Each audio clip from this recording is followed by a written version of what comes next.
أعوذ بالله من الشيطان الرجيم بسم الله الرحمن الرحيم أم تريدون أن تسألوا رسولكم كما سئل موسى من قبل ومن يتبدل الكفر بالإيمان فقد ضل سواء السبيل صدق الله العظيم۔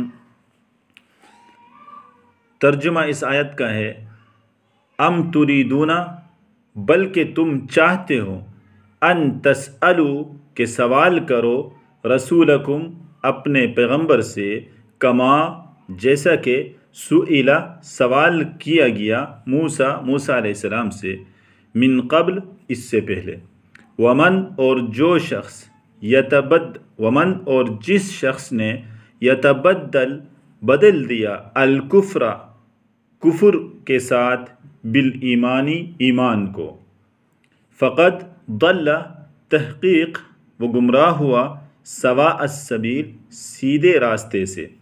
سوا کا معنی سیدھا، سبیل کا معنی راستہ، اور ومن یتبدل بدلنا، اور اس کا معنی بعض تفسیروں میں اختیار بھی لکھا ہے، ومن یتبدل جو اختیار کرے گا کفر کو ایمان کے بدلے میں تو وہ سیدھا راستے سے گمراہ ہو جائے گا۔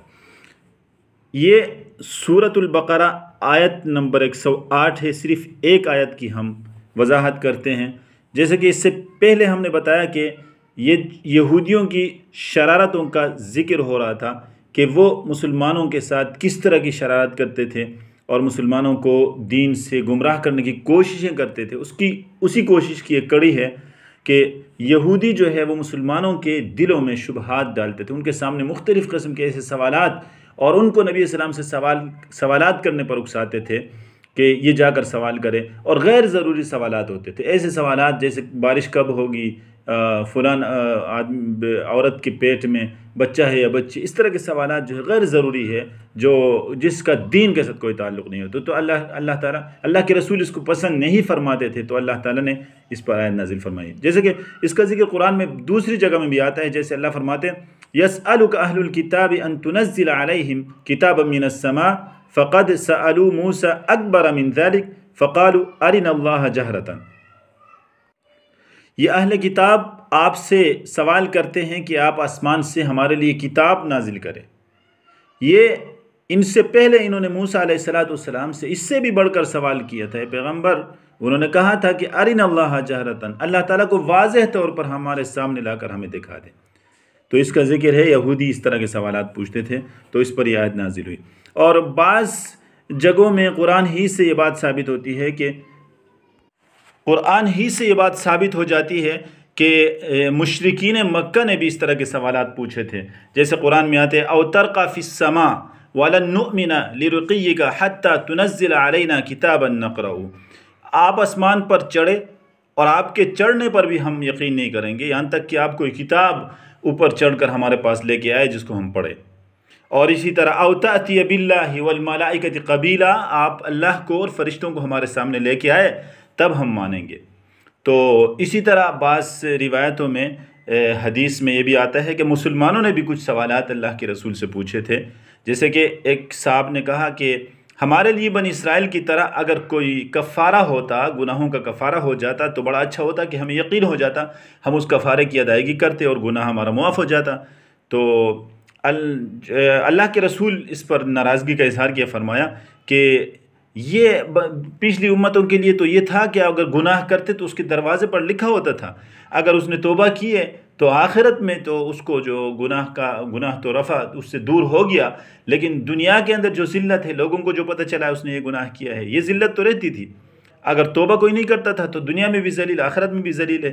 جبکہ تمہارے لیے اللہ نے بہترین طریقہ بتایا ہے، اللہ تمہارے لیے حکم دے رہے ہیں وَمَن يَعْمَلْ سُوءًا أَوْ يَظْلِمْ نَفْسَهُ يَجِدِ اللَّهَ ثُمَّ يَسْتَغْفِرِ اللَّهَ يَجِدِ اللَّهَ غَفُورًا رَحِيمًا، کہ کوئی برا عمل کرے، اپنے نفس پر ظلم کرے، پھر استغفار کرے، اللہ کو غفور الرحیم پائے گا۔ تو آسان ہے تمہارے لیے، ایک نماز کے بعد دوسری نماز تک جو نماز پڑھتا ہے، دونوں نمازوں کے درمیان وہ اگلی نماز پچھلی نماز تک گناہوں کا کفارہ ہو جاتا ہے۔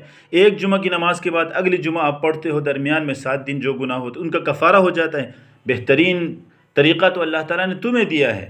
تو اس طرح کے سوالات کے جوابات پر اللہ کے رسول نے تو اپنی طرف سے ان کا تصفیہ کیا تھا، ان کو جوابات دیے تھے، لیکن اللہ تعالیٰ نے اوپر سے آیت نازل فرمایا ام تریدون ان تسألوا رسولکم، اے لوگو کیا تم سوال کرتے ہو اپنے پیغمبر سے؟ اب یہاں ایک سوال یہ ہو سکتا ہے کہ یہ شان نزول کے حساب سے یہود نے سوال کیا تھا، مشرکین نے سوال کیا تھا، مسلمانوں نے بھی سوال کیا تھا۔ جب اللہ فرماتے ہیں اپنے رسول سے، اپنے رسول تو مسلمانوں کو تو کہا جا سکتا ہے، یہود اور مشرکین کو تو یہ نہیں کہا جا سکتا تم اپنے رسول سے سوال کرتے ہو۔ اس کا مطلب ہے کہ یہ پیغمبر انہی کی طرف بھی تو مبعوث ہے، ان کی ہدایت کے لیے بھی تو ہے، اس حساب سے اپنے رسول کہا گیا ہے۔ تو اپنے رسول سے تم سوال کرنا چاہتے ہو، جیسے کہ موسیٰ علیہ السلام سے اس سے پہلے سوال کیا گیا تھا، اس طرح کے سوالات تم اس پیغمبر سے پوچھتے ہو۔ وَمَن يَتَبَدَّلِ الْكُفْرَ بِالْإِيمَانِ، تم سوال جو پوچھتے ہو تمہارا مقصد کیا ہے؟ تو ظاہر بات ہے مسلمانوں کا مقصد تو غلط نہیں ہے، لیکن دین میں جو کچھ اللہ نے دیا ہے اسی کو ماننا ہے، یہ نہیں کہنا کہ فلان ہونا چاہیے، اس طرح اگر ہو جائے تو فرمایا کہ جو کفر کو ایمان کے بدلے میں کفر اختیار کرے گا، یعنی یہ باتیں جو ہے نا یہ آپ کے کفر کا سبب ہیں، بلا وجہ جو آپ سوال کرتے ہیں، تنقید کے لیے سوال کرتے ہیں، لاجواب کرنے کے لیے سوال کرتے ہیں، یہ تو کفر بن جاتے ہیں۔ اور جو اس طرح کفر کو ایمان کے بدلے میں اختیار کرے گا تو اللہ کے سیدھا راستے سے وہ گمراہ ہو جائے گا۔ تو زیادہ سوالات جو کرنا ہوتا ہے، اس سے یہ مسئلہ واضح ہوا۔ علماء سے بھی زیادہ آپ سوالات اس طرح نہ پوچھیں، بلا وجہ جو ہے ان کو لاجواب کرنے کی کوشش نہ کرے، کیونکہ یہ گمراہی کا سبب بن سکتا ہے انسان کے۔ وگرنہ اگر آپ اپنے عمل کے لیے، تحقیق کے لیے سوال کرتے تو ٹھیک ہے، بالکل اس کی اجازت ہے۔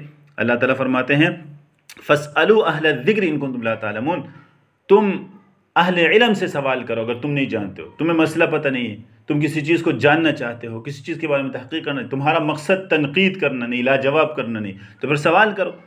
يَسْأَلُونَكَ عَنِ الْيَتَامَى يَسْأَلُونَكَ عَنِ الْخَمْرِ وَالْمَيْسِرِ قُلْ فِيهِمَا إِثْمٌ كَبِيرٌ وَمَنَافِعُ لِلنَّاسِ۔ اللہ فرماتے ہیں اے پیغمبر آپ سے سوال کرتے تو ان کو یہ جواب دیا کرے، کیوں؟